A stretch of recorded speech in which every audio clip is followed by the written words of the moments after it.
Hello, this is Gloria and I'm Rebecca and we are couples therapists with Inland Empire Couples Counseling, and this video is the final video in our series on common problems that couples face around the holidays. And the problem that we are tackling today is feeling disconnected from your partner, which is something I know can be so easy to fall into in the holidays because there's just so much more going on.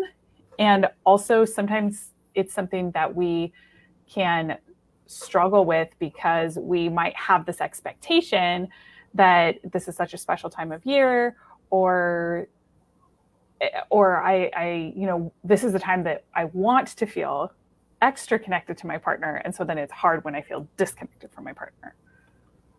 There's also, right, the push and pull from like the extended family and like mother-in-law and everything that could be seemingly right. Like, okay, this is going to be great and we're all going to feel bonded. And at the end of the day, we might just feel a little bit disconnected from our partner because we focus so much attention on everybody else, and not intentionally, but it kind of happens. We fall into it, like how you're saying. Yeah, absolutely. Okay, so what are we going to do to address this holiday disconnection, Gloria? Okay, so there's some key tips here, which for my busy people, you got kids, you got the family, you got everybody packed with holiday fun, all that kind of stuff.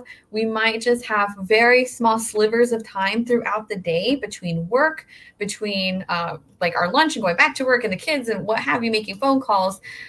This can be referred to as like time confetti. So it's like the sprinkles of little bits of time throughout your day, but I promise they matter. Like these small periods of time, they matter if it's quality time that we sneak in with our partner. So if that means like you guys are in two different rooms, or if you're in like totally different locations, you guys can find some small things and use technology to your advantage that can really help facilitate like some nurturing in the relationship. So I'd be like sending, if you guys are emoji or GIF people, or like you send funny pictures or something, that's the time to do it.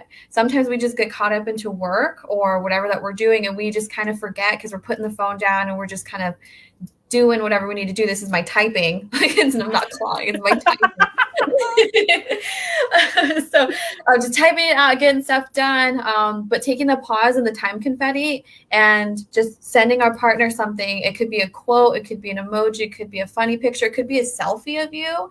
If you're not like a selfie person or what have you, it could be kind of fun to just kind of do it and then see how your partner reacts. It might be a little bit surprising in a good way.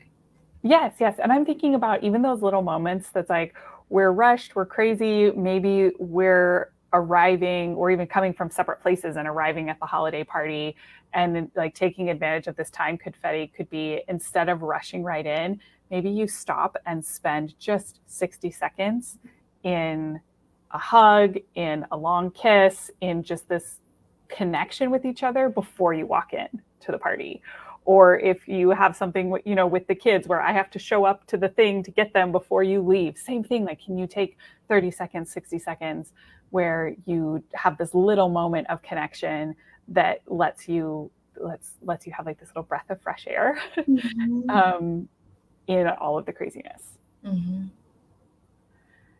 And then you also had a tip here to prioritize date nights. Yes. So easy again to like kind of just slip into the, my goodness, can holidays be great, but they can also take up a lot of time. So if we're not, even online shopping can take up some time, but if we're not all the online shoppers, like we're going into the stores, we're trying to fight the crowds, that takes up a cool amount of time. The lines are ridiculously long, might be there for hours.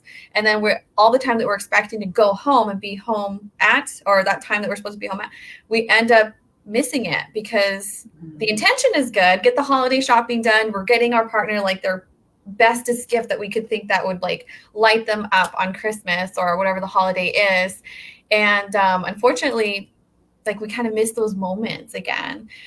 So we want to definitely feel connected, bonded with our partner still through all of the craziness, potential craziness, and making sure that they know, like, I want to be there with you despite all of the pressures and things. So let's schedule a date night, especially with the busy folks. Scheduling can be so awesome. And it also lets your partner know, and you too, also to be like, this is going to be a thing. We're going to put it on the calendar. This is the day, this is the time. And I totally get it. Life happens, family happens, kids happen. Like they just are unpredictable sometimes. So if we do end up having to switch the date night, though, it's making sure that we let everybody know as soon as we know, like something happened, we got to switch it or we got to push it back. But we don't want to fall into the let's keep pushing it back. And now it's 3 weeks out and then we maybe kind it of just miss, doesn't happen. yeah, Yeah. we kind of miss it. And what I know from having done this a long time and worked with lots of clients around the end of the year is that everyone has more things. Maybe everyone is extreme, but lots of people, many people have more things, invitations to more things than they are able to attend. And so you have to make choices about how you're going to spend your time. And there will be some things that you have to say no to. And if you think about it that way, it's like, well, what am I going to say no to? Am I saying no to this fundraising event? Am I saying no to the board meeting thing? Am I saying no to my spouse or my partner? And when you think about it that way, maybe it's easier to say, I can't come to that thing because I have this date night on the calendar with my partner, and that matters to me more than the other thing. Because it's not just the thing on the schedule, it's what that means. And it means that we are making time for our relationship. It means that this is one of the most important things to us, and that you're the most important person to me. Yeah, this is my investment, my time, my energy, sometimes money. So it's all the investment in the relationship. Yeah. And then even in prioritizing date nights, that's going to be awesome. We also, that's not everything. What do you mean with find alone time? So, all right, it's the little things that matter. At some point in the relationship, I'm sure that we're probably going to understand if we're morning people or like night owls and how our partners operate as well. So if we end up kind of catching or we end up missing each other, we don't really catch each other. So like kind of two sailboats in the night, like missing each other because one person's a night person, the other person's a morning person. It can be really hard. So if we can, I would suggest to try to catch our partner if we are busy, our schedule's just so busy, we end up keep passing each other, to wake up a little bit earlier or stay up a little bit later. And I'm not saying that you have to do a whole 10 hours, like something extreme. It could be 15 minutes.